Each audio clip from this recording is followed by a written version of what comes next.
In Algebra 1, you should have learned how to factor quadratic equations. This lesson is all about solving quadratic equations, so I'm going to just kind of quickly show you how to do that without spending a lot of time on solving quadratic equations, so let me know if you need a review on that.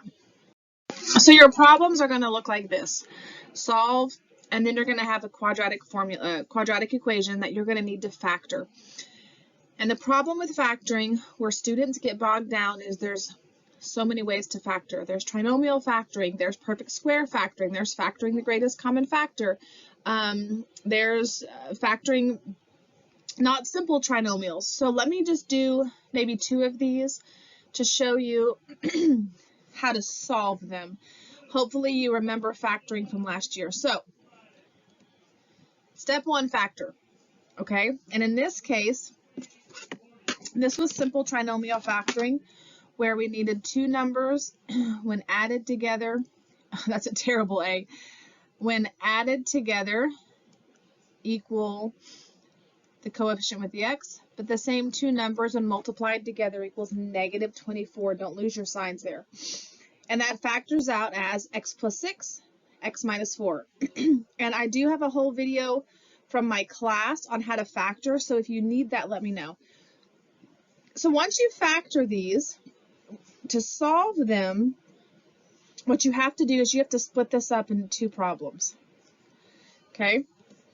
X plus 6 equals 0, x minus 4 equals 0, and then just solve them. I move this 6 over, it becomes minus 6. I move this 4 over, it becomes plus 4.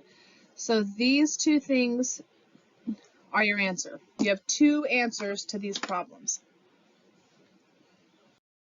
Let's look at just one more example real quick. Solve 3x squared minus 4x equals 0. And like I said, where students get bogged down in factoring is there's so many different ways to do this. So this one is a 2-term question, which means we can't trinomial it. We can't factor it like a trinomial. But they both have an x in here. So when I factor this out, it's factoring the greatest common factor out. So I'm going to pull that matching x out, leave the leftovers inside. So hopefully you remember how to factor that. Then I split it into 2 problems.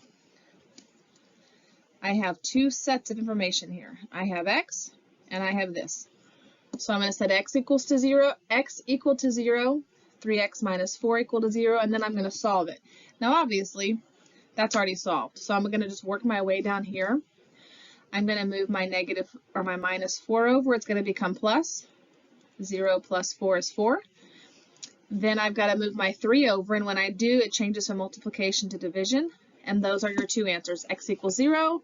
And I'm assuming most teachers want you to write it like this.